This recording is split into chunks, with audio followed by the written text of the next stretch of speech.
Escuchábamos las palabras del Premio Nobel de Economía, doctor Joseph Stiglitz. Y desde el Museo del Bicentenario de Casa de Gobierno, en este marco que estamos viviendo en esta tarde, habla a continuación la señora presidenta constitucional de todos los argentinos, la doctora Cristina Fernández de Kirchner.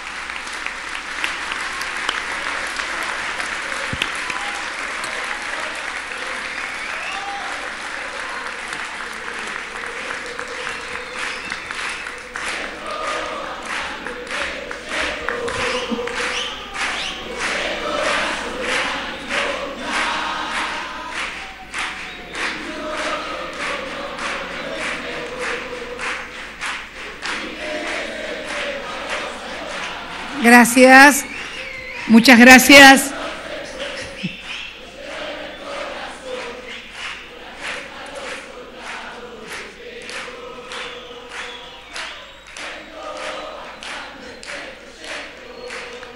Muchas gracias.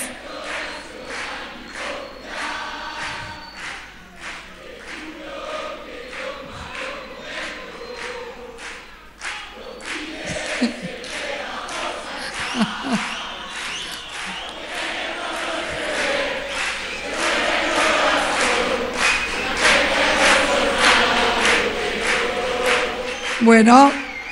muchas gracias. Muy buenas tardes a todos y a todas.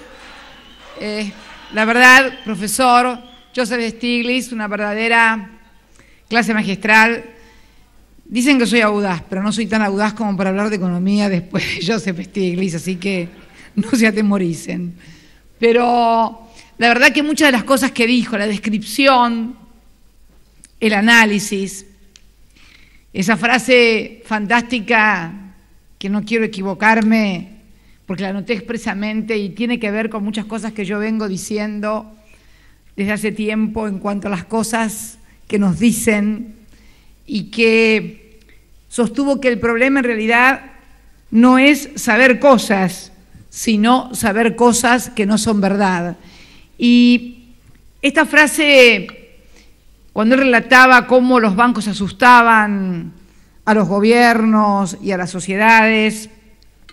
cuando hablaba de la situación argentina en el 2001, que fue la crisis de la deuda del sector público, y luego hizo una comparación con otros países que en realidad había habido una deuda, una estatización del sector de la deuda privada. En realidad, Joseph, esta estatización de la deuda privada se realizó en 1982, la decidió el entonces presidente del Banco Central. La verdad que la crisis de la deuda que implosiona en el 2001 y que se exacerba durante los 10 años de convertibilidad, y que en esto tiene semejanza con Europa al tener una unidad monetaria como teníamos comparada con el dólar, venía arrastrándose con un fuerte endeudamiento, fundamentalmente durante la etapa de la dictadura, de los sectores privados, que tenían un altísimo grado de endeudamiento y que lograron que el Estado nacional, o sea, todos los argentinos, tomáramos la deuda del sector privado, de los empresarios, como propia, el Estado la asumiera como propia. Una deuda que cuando cayó el gobierno en 1976 era aproximadamente, creo que no llegaba a los 5.000 millones de dólares, 6.000 millones de deuda, y bueno, y terminamos con una deuda de 160.000 millones cuando Néstor Kirchner asumió como presidente en el 2003, 5.000. Esto sucedió en el periodo que va desde el 24 de marzo de 1976 al 25 de mayo del año 2003. Realmente una cosa impresionante. Dijo también algo que es uno de los fundamentals que nosotros tomamos cuando decidimos abordar la reestructuración de la deuda, cuando Néstor Kirchner decide abordar la reestructuración de la deuda, algo que explicamos en todos los foros, en Naciones Unidas, en todos los foros académicos y económicos, que la responsabilidad de la deuda es no solamente el que toma la deuda, el deudor, sino fundamentalmente del acreedor, que es quien está obligado por expertise, porque en definitiva los que prestan dinero son los bancos y por lo tanto deben tener una expertise acerca de quiénes son los que pueden devolverle el dinero, en realidad siempre es mucho más importante la responsabilidad del acreedor. Esto fue uno de los fundamentals que nosotros sostuvimos para sostener que la reestructuración de la deuda debían los acreedores soportar parte de eso, porque ellos sabían la situación y sabían que quienes estábamos recibiendo dinero a unas tasas anuales en dólares del 14 o 15% en un mundo que pagaba el 2 o el 3% en dólares, en deuda, era claro que no iba a poder devolver. Esto fue uno precisamente de los fundamentos que se tomó, la responsabilidad de los acreedores, que se vio inclusive muy patente, muy clara en algunos ejemplos, ya que estábamos hablando de Europa. Una de las últimas reestructuraciones que se hizo ya no fue durante el gobierno de Néstor Kirchner, sino durante mi primer gobierno, y que fue precisamente el tema de la deuda con Italia, por ejemplo. Los bancos italianos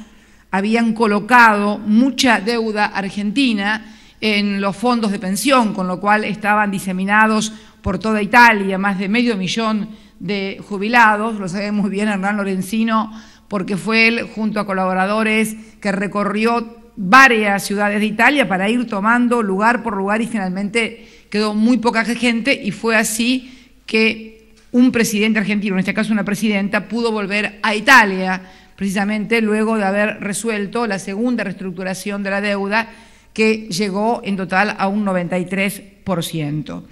La verdad que cuando describía recién cómo los bancos asustaban y engañaban a la gente, se parece bastante a la descripción que yo hice en la Bolsa de Comercio de Buenos Aires hace unos días, cuando anunciábamos que pagábamos el Bodén 12, que era finalmente la terminación del corralito, que fue cuando los bancos se quedaron con el dinero de los depositantes, no lo devolvieron y el Estado Nacional se hizo cargo a partir de la emisión de deuda.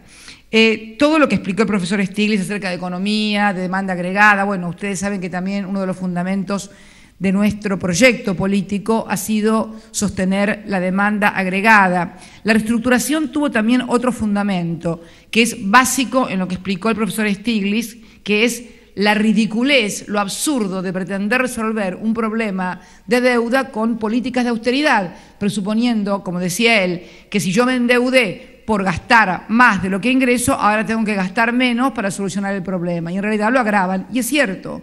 esto lo sostenía Néstor Kirchner cuando por primera vez en la Asamblea de Naciones Unidas, en el año 2003, sostuvo que los muertos no pagan las deudas y que por lo tanto era necesario permitir que las sociedades crecieran, se desarrollaran, para de esta manera poder honrar las deudas y honrarlas en la parte que nos correspondía a nosotros, que dicho sea de paso, y comparándolo con lo que hizo Estados Unidos, no solamente en la década de los 80, esa fantástica,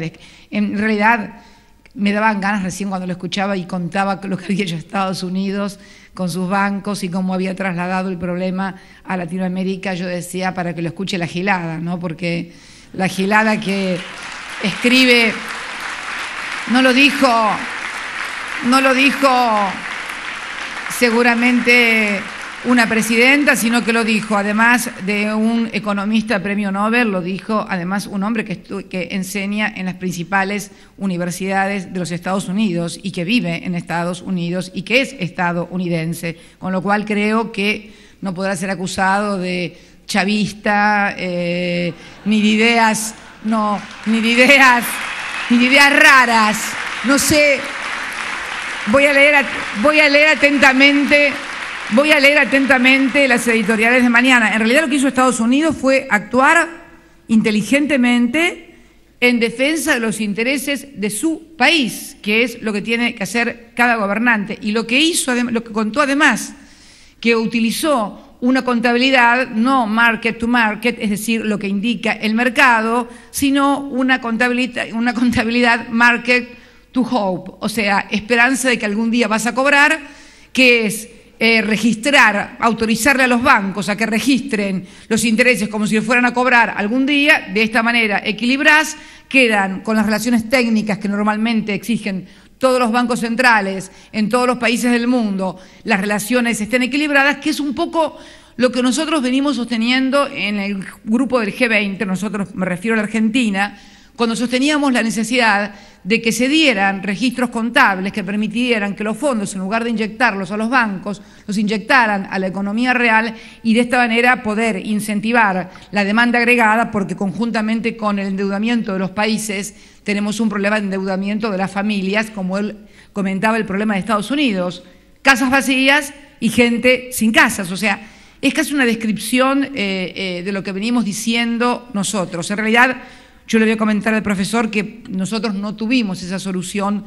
aquí en la crisis cuando se especificaron los créditos. Si hubiéramos hecho lo que se hacía en Estados Unidos, hubiera habido miles y miles de argentinos en la calle, porque los créditos hipotecarios habían sido tomados en dólares y obviamente con la devaluación brutal que llegó un dólar a no sé cuántos pesos, ni me acuerdo ya en ese momento, jamás hubieran podido pagar sus deudas. Nosotros optamos, mediante diferentes leyes y prórrogas del Congreso Nacional, mantener el statu quo de manera tal de que, bueno, que fueran solucionando los bancos sus registros contables con respecto a esas deudas y no generar un problema más grande, que era el de una casa vacía que no se la podía vender a nadie y al mismo tiempo una persona sin casa que tenía que pagar en alquiler y por lo tanto no podía sostener la demanda agregada. En eso estaba también una de las claves que hemos sostenido en estos 9 años de crecimiento para poder pagar la deuda, que hemos hecho además sin acceder al mercado de capitales, lo cual tuvo la ventaja de no contaminarnos tóxicamente, como sí le pasó a Europa con los créditos de Estados Unidos, fue precisamente el pago de no acceder, sin acceder al mercado de capitales y no endeudarnos. Él hablaba, me acuerdo, en una primera parte de su intervención, creo que habló de que cómo les gusta endeudar y que siempre están recomendando permanentemente el endeudamiento. Nosotros acá a esa gente tenemos un nombre que le decimos el Club de los Endeudadores, del endeudamiento, que nos vienen también diciendo por qué no nos endeudamos. Y bueno, no nos endeudamos porque vamos a hacerlo en la medida que las tasas nos convengan, que lo hagamos sobre proyectos de infraestructura, o sea, de capitalización para el país, pero endeudarse a tasas de locos, porque se les ocurrieron. Tasas de locos, ¿por qué digo tasas de locos? Porque la verdad que solamente desde la locura o del mero interés especulativo se puede ocurrir calificar la deuda de Argentina de la misma y con las capacidades de pago que ha demostrado la Argentina y que viene pagando regularmente y con sus ingresos y su balanza comercial positiva, que, por ejemplo, sea más riesgosa la deuda argentina que la deuda española en términos de lo que son las calificadoras de riesgo. Otro tema que alguna vez habrá que abordar, Joseph, que es el tema de las calificadoras de riesgo, de lo que hemos descubierto en cuanto a la tasa LIBOR, en fin, toda esta cosa trucha que nos quieren, que les sirve a algunos, pero ya que vamos a truchar, truchemos todos, porque que no sean siempre los mismos los que truchan, en detrimento de los que tratamos de hacer las cosas claras. Hablaba que nosotros, una de las cuestiones fue el tipo de cambio, sin lugar a dudas fue el tipo de cambio, pero sin lugar a dudas también fue una muy fuerte política de reindustrialización del país, de sustitución, de importación, de generación de millones de puestos de trabajo y de generar mucha demanda agregada mediante más de la firma de 2.500 convenios colectivos de trabajo que nos permiten decir que hoy tenemos el mejor salario de los trabajadores de toda Latinoamérica. Esto ha sido un desarrollo de un mercado interno muy fuerte, muy fuerte. ¿Cuáles son los desafíos de la Argentina? Es cierto lo que señalaba Joseph, en realidad lo que está pasando en Europa, y que es lo que yo quiero finalizar porque yo no soy economista, soy política y me ha tocado participar en todas las reuniones del G20, del primero en el que estuvo Bush hasta la última, y donde yo creo y veo el problema. Hoy obviamente los coletazos de la crisis en términos de cómo han bajado el volumen de la demanda en materia de exportaciones para los países que exportamos carnes, por ejemplo Europa, en términos, yo lo decía el otro día, del precio desde la tonelada de leche en polvo hasta el precio de la carne, hasta los volúmenes también que se demandan, porque hay una Europa que consume muchísimo menos, por supuesto. Como decía alguien también, comienzan a verse algunos problemas también hasta en Alemania, de lo que estamos leyendo, porque finalmente todo termina en un efecto contagio. Y decía los desafíos de la Argentina. Los desafíos de la Argentina y los desafíos de la región, porque la región también yo creo que está fundamentalmente en hacer scrum en la región, en los países, en las economías emergentes, en los cuales todavía tenemos muchos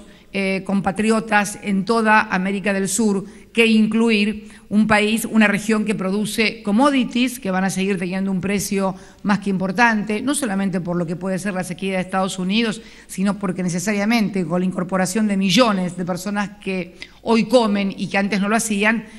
volverlos a acostumbrar a que no coman, bueno, puede provocar algún problemita más que económico de carácter político, social e institucional. No nos olvidemos que los grandes cambios revolucionarios en la historia han sido siempre por cuestiones que han tenido que ver con la falta de comida, porque unos comían mucho, unos pocos, y la gran mayoría no comía nada. Llámese Revolución Francesa, llámese Revolución rusa, llámese inclusive el tema de las colonias en Estados Unidos ante el aumento de impuestos, que también empezaron con la independencia, lo que pasaba también aquí. Por eso digo que, ¿a dónde quiero ir con esto? Que yo creo que el gran problema que estamos teniendo, Joseph, para encontrar una solución al problema, más que ideas económicas, más que un marco teórico económico, es la falta de liderazgo político que uno visualiza para tomar el toro por las astas y ver dónde está el verdadero problema y enfrentar los intereses que hay que enfrentar y tomar las decisiones que hay que tomar. Que esto es lo que yo veo y hay... Debo decir que en el seno del grupo G20, donde más se ha advertido este problema de liderazgo, ha sido precisamente en el sector de la eurozona, ¿no? La eurozona que plantea fundamentalmente a través del país líder una política permanente de austeridad. Tiene que ver también con la propia historia de la Europa y de ese país en donde las metas son de inflación y no han sido de crecimiento, porque la historia tiene, digamos, un componente muy fuerte en Alemania, porque, bueno, creen que en realidad el nazismo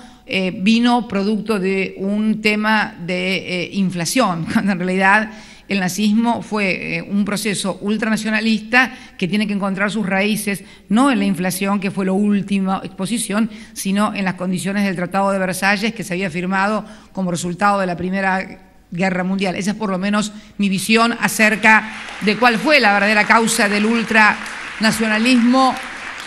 genocida. El ultranacionalismo genocida, no debemos decirle nacionalismo porque en realidad es manchar la palabra nacionalismo. Realmente el nazismo genocida que surgió precisamente de la exaltación de pretendidamente valores nacionales para causar o encontrar un chivo expiatorio en inmigrantes o en judíos o en gitanos o en lo que fuera, realmente como el causante del problema que había sobrevenido. Por eso digo que yo viendo desde una perspectiva política, creo que el gran problema lo estamos teniendo desde la política y de no encontrarle un marco teórico al post-neoliberalismo. O sea, el mundo creyó cuando se cayó, el mundo, por lo menos sus dirigentes principales, estamos hablando obviamente de los que lideran los países desarrollados, que primero fueron el G7, luego fueron el G8 y hoy somos el G20. Somos, dijo, haremos el mosquito y se subió arriba del lomo del buey. O sea, a ver, los que deciden, yo siempre digo que el G20 podría ser el G2, China y Estados Unidos, el cero sacarlo y funciona así más o menos, porque es otro tema también, el tema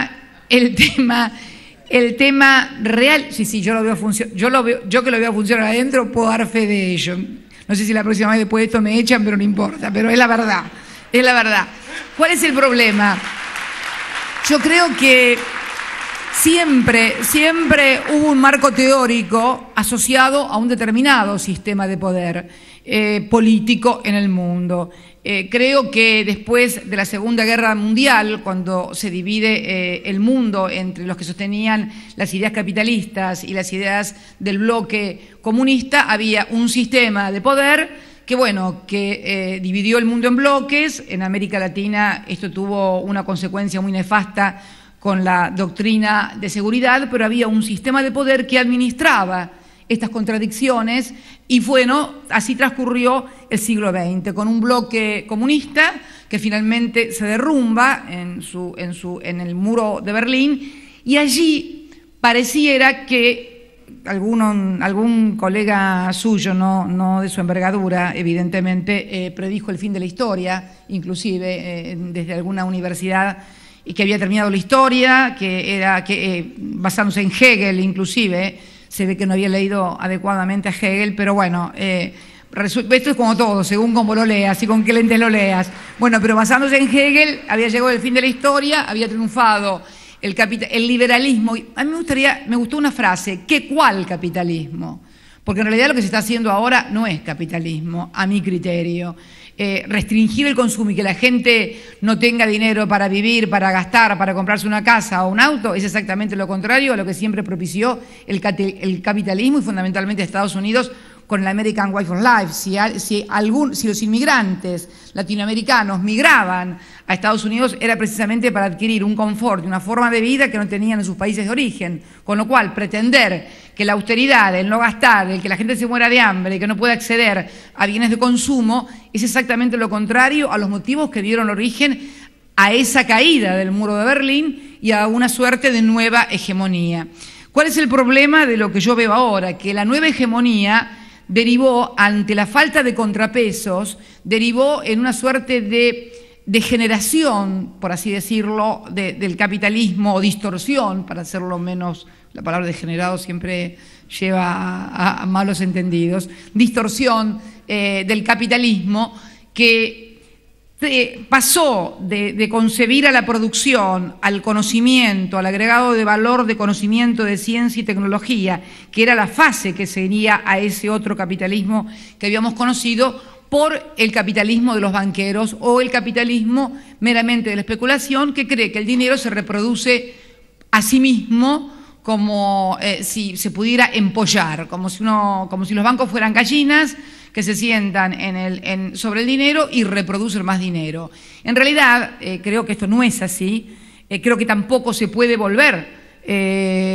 a creer que la socialización de los medios de producción va a producir el bienestar, porque la humanidad nunca va para atrás. Y yo creo que el principal drama lo tenemos en que no tenemos un marco teórico desde la política, desde los hombres y mujeres que tenemos responsabilidades en la política, y por lo tanto somos los que tenemos que tomar las decisiones, porque si no toman las decisiones los hombres y mujeres que estamos sentados en los sillones de presidentes o presidentes, los toman los mercados o lo toman los que presiden los directorios de los bancos. Pero las decisiones siempre alguien las toma. No hay un mundo donde nadie decida. Siempre decide. Es como cuando hablan de la regulación o de la desregulación. Cuando no hay regulación, también hay regulación, porque la regulación la produce el que tiene mayor relación de fuerzas en el mercado, con lo cual, en realidad, creo que lo que decía Joseph, que fue la negativa de Bush en algún momento, cuando después de la crisis de la deuda latinoamericana, miren qué bueno eso, ¿no? Lo solucionaron colgándole, la verdad, una explicación magistral. Con la regulación precisamente en materia internacional financiera, que no se hizo, y que obviamente no se hizo porque, bueno, hubo una relación de fuerzas, o hubo una concepción en que en esos momentos tenían el poder, de que no era necesario porque los mercados se regulaban a sí mismos. Y nadie se regula a sí mismo. Si a vos te permiten y te dicen vos hacés lo que querés y no te pasa nada, es íncito a la condición humana y también a los sectores económicos que lo van a hacer en beneficio propio y no en beneficio del conjunto de la sociedad. Por eso digo que el problema que hoy atravesamos es un problema de liderazgo político, sumado también a la aparición de nuevos actores que tienen intereses que parecen contradictorios, pero que no lo son tanto, porque además mantienen un equilibrio inestable por los imbalances también de la economía mundial, uno de los problemas que tampoco se ha dado respuesta, el exceso de productividad y de balanza comercial de un gigante como China y por el otro lado que además está apalancado con letras del Tesoro norteamericano y por otro lado un Estados Unidos con un déficit monumental que soportamos todos porque emite la única moneda de reserva que es el dólar. O sea, esto también hay que tenerlo claro para que lo entiendan los argentinos. Los únicos que emiten dólares están en Washington. Por eso, miren qué bárbaro sería que uno pudiera emitir dólares. Pero creo entonces que me parece que lo que nos está faltando es un nuevo marco teórico que dé cuenta de las nuevas necesidades que surgen de reformular ese capitalismo que han distorsionado de una manera atroz. Creo que hay que regular los mercados de transferencia de capitales de lado a lado. Yo contaba el otro día cifras escandalosas en cuanto a lo que está sucediendo en España, por ejemplo, donde en un primer semestre se fueron algo así como 150.000 millones de dólares que se van a refugiar en bancos alemanes o bancos franceses a una tasa del 0,007. Esto en 3 meses es como que te pagan para que le tengas la plata, ni siquiera te cobran tasa, y al mismo tiempo luego emiten deuda soberana para España a un 2% en el mismo tiempo. Yo creo que hay un formidable manejo especulativo. Creo que también hay que darse, y no me voy a cansar de insistirlo, en una regulación de los paraísos fiscales y una transparencia de información. O sea, si nosotros no hacemos una serie de medidas, estas crisis van a seguir produciéndose en forma cíclica, con el agravamiento de que todos sabemos que cuando los problemas de deuda no se solucionan a través de reestructuraciones que puedan ser accesibles y que puedan permitir al mismo tiempo el desarrollo y el crecimiento, terminan en implosiones sociales de consecuencias políticas e institucionales, a mi criterio, inmanejables. En la República Argentina, pese a la crisis formidable que hubo un marco democrático. Será tal vez la experiencia brutal que habíamos tenido de la dictadura militar lo que impidió realmente que pudiera ser más grave. Pero aquí, Joseph, y bueno, las imágenes de argentinos en la calle con martillos golpeando los bancos, que estaban además enchapados porque agredían a los empleados o a cualquier político o empresario o economista que identificaran transitando por las calles, revela realmente el problema de la crisis. Bueno, lo que estamos viendo en España, ahora también lo mismo. Entonces, creo que desde la política el principal problema, yo creo que el problema se resuelve desde la política.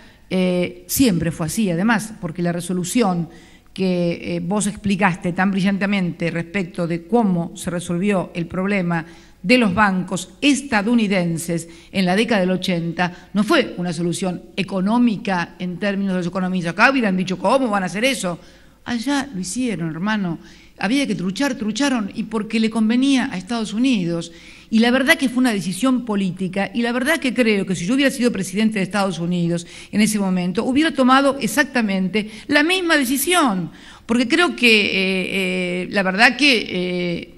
esto hay que decirlo con todas las letras. Y creo que finalmente la cuestión política es la que obviamente va a terminar primando. Y si no prima la situación política, la resolución política, finalmente la crisis va a terminar agravándose de modo tal que puede tener un contagio de carácter internacional definitivo para todas partes. Esperemos poder encontrar esa solución o que la encuentren. El tema de la eurozona, el tema del tipo de cambio es un tema porque lo que señalaba él es muy parecido a nosotros en cuanto a que querían convencernos de que $1 es igual a $1 y evidentemente las economías no son homogéneas, no tienen el mismo volumen, no tienen el mismo grado de competitividad, de desarrollo tecnológico. Lo mismo es aplicable a una Alemania con respecto, o Francia con respecto de otras economías en cuanto a competitividad y a homogeneidad. Pero la verdad que quienes están al frente de la eurozona, fundamentalmente de aquellos que han sido sus constructores y que han sido también sus grandes beneficiarios, porque no debemos olvidar que hasta hace muy poco tiempo, hasta que Alemania fue desalojada por China como primer exportador del mundo, Alemania era la primera potencia exportadora del mundo y lo era en base a que el 80% de su comercio se desarrollaba intra-Europa, o sea, le vendía todos sus productos, toda su ciencia, toda su tecnología al resto de los países de Europa. Bueno, ¿qué pasa? Ahora apareció China, con lo cual tiene una manera no ya de atender a los hermanos que no tienen tanta competitividad en Europa, sino colocar sus productos, su ciencia y su tecnología en China. Pero igualmente, China está demasiado lejos y los franceses, los italianos, están todos rodeando a Alemania. Yo me pondría a mirar bien qué es lo que hago con los que me rodean en el barrio, porque si se me prende fuego el barrio, podré tener una excelente relación con el mundo asiático, pero si se prende fuego el barrio, bueno, alguna pedrada, alguna cosa te van a hacer, lo conocemos por experiencia. Así que, sinceramente, en esta quiero agradecer, son reflexiones que hice en voz alta acerca de lo que creemos que debemos hacer. Y les decía también que creemos que acá en la región debemos hacer un scrum muy fuerte. Scrum es una figura tú lo debes conocer, Joseph, del rugby, en el cual todos se agrupan, los que parecen de equipos contrarios. Acá tenemos que hacer un scrum del mismo equipo de todos los países de la América del Sur, porque estamos también ante situaciones y actuar inteligentemente. Ayer leía un artículo de un periodista económico en un diario que hablaba de Brasil y en una parte de su artículo citaba una frase que yo había dicho, que Europa, el mundo se nos cayó encima a la Argentina, y este periodista decía que en realidad él no era, que no sabía si lo había dicho porque no quería identificar, pero que que el problema era que había habido una brusca desaceleración de la economía en Brasil, que es nuestro principal y socio estratégico, donde más colocamos nuestros productos, pero también donde Brasil coloca sus productos. Por lo tanto, es una crisis, digamos, a dos puntas. Si a Brasil le va mal, a nosotros nos va mal, y si a nosotros nos empieza a ir mal, a Brasil le va a ir peor, porque es precisamente uno de los países donde tiene mayor superávit, es precisamente la Argentina. Yo creo que la inteligencia de quienes conducimos los países de la América del Sur está precisamente en todavía saber que tenemos una inmensa masa de compatriotas de la América del Sur que necesita ser incorporado al mercado, con lo cual podemos sostener este motor de la demanda agregada, donde la incorporación de Venezuela al Mercosur, con su potencial energético convertido luego de las certificaciones en la cuarta potencia en materia gasífera y petrolera, nos coloca también en una pole position, productores de alimentos, productores de energía, con un mercado de cientos de millones de americanos del sur, que todavía muchos de ellos, gran parte de ellos, necesita o incorporarse, o aún a los incorporados mejorar aún su condición. Es un desafío que tenemos y que dependerá de la inteligencia,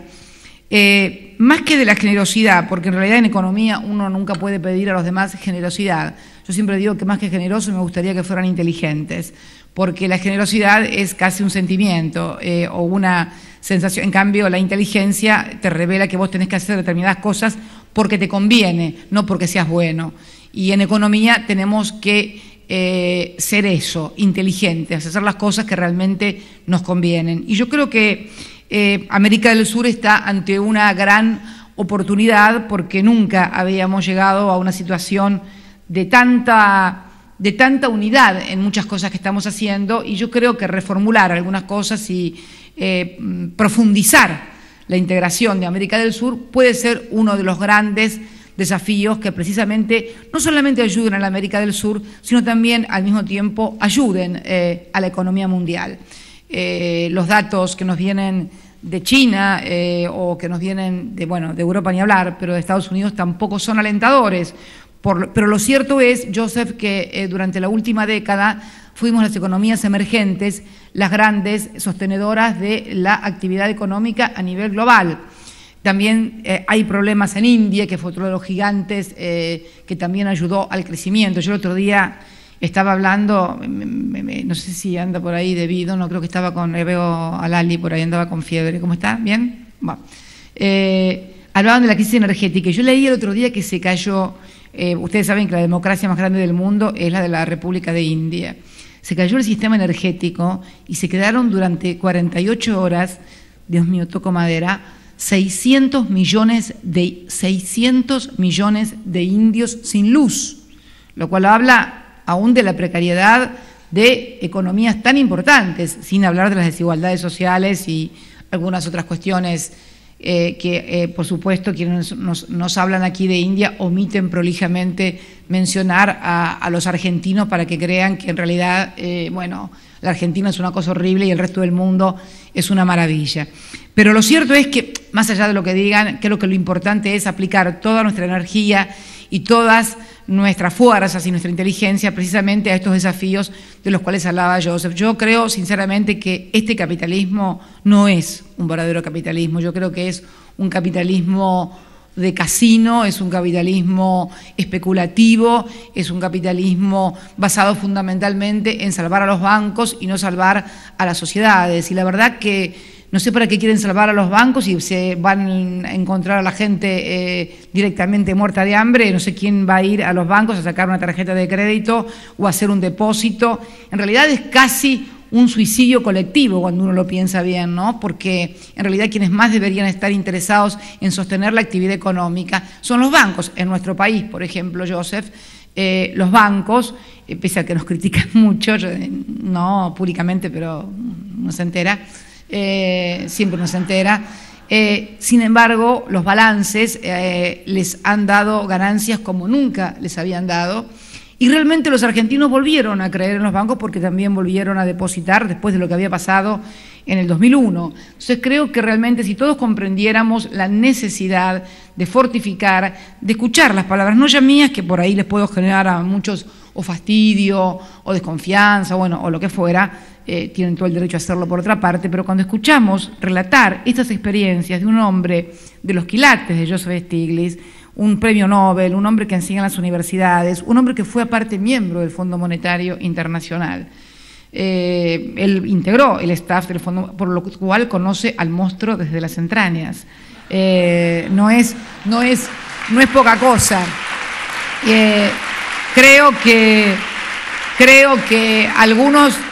algunos de los que aquí hablan, no sé si se habrán pasado alguna vez por la puerta del Fondo Monetario Internacional, pero hablan como si hubieran vivido allí. Entonces yo creo que realmente quiero, para terminar, con la fe, con la hope, con la esperanza que pusieron el gobierno de Estados Unidos en el sistema de los bancos, con la misma hope, con la misma esperanza, agradecer a las autoridades de la Facultad de Ciencias Económicas de la Universidad Nacional de Buenos Aires el haber organizado este seminario sobre el problema del endeudamiento. Sostener finalmente que el problema va más allá del endeudamiento, va más allá de una cuestión meramente económica y que es una cuestión estrictamente política. Aquí Joseph Stiglitz, prestigioso economista, habló de política económica en definitiva. Yo no soy economista, pero tengo la responsabilidad de tomar decisiones que tienen efectos en la economía. Y creo que la articulación precisamente de todo esto, de esta concepción, de esta visión, yo no diría heterodoxa, porque seguramente todos lo caracterizan acá. Joseph, te quiero contar algo. Los periodistas económicos de la Argentina te caracterizan de un economista heterodoxo. Yo diría que sos un economista inteligente, que es otra cosa. O un economista, como alguien dijo la otra vez, un economista, que a mí me encantó la definición y la voy a volver a repetir y con esto quiero cerrar, un economista que trabaja no para que los ricos sean más ricos, sino para que los pobres sean menos pobres, porque en definitiva me parece que este es el mandato ético, el mandato que también debe tener la economía, que contra todo lo que se dice no es una ciencia exacta, sino que es una ciencia profundamente social, basada en las expectativas de la sociedad, basada en las expectativas de los agentes económicos y fundamentalmente, espero yo, en la Argentina, para finalizar, que sea basada en las cosas, en no saber tantas cosas y en saber menos cosas que no son verdades, como dijo, y atenernos a las realidades o efectividades, para terminar con lo dicho por otro gran dirigente político argentino de otro partido, no del mío, a las efectividades conducentes. Yo creo que los argentinos tenemos que estar orientados a eso, y quiero agradecerle al profesor Stiglitz esta magnífica demostración de su visión, de su perspicacia, porque aparte él no viene hablando de estas cosas de ahora que se produjo la crisis, porque después del lunes todos saben lo que pasó en el partido del domingo. Este hombre no habló el día lunes después del partido. Este hombre viene diciendo estas cosas desde hace mucho tiempo. Entonces creo que tiene un doble valor. No esperó que el partido se produjera. Vio cómo se habían alineado los jugadores, los miró a cada uno, vio quién era el referee y dijo, bueno, esto si no lo modifican no va a salir bien. Y bueno, no salió bien. Pero esperamos, como siempre, que todos los que participen en el seminario puedan salir con mejores ideas, más esclarecidos, y que nos ayuden a todos, porque en definitiva todos necesitamos de la palabra de todos para intercambiar experiencias y, bueno, tomar las mejores decisiones luego de escuchar las mejores ideas. Muchas gracias y muy buenas tardes a todos y a todas.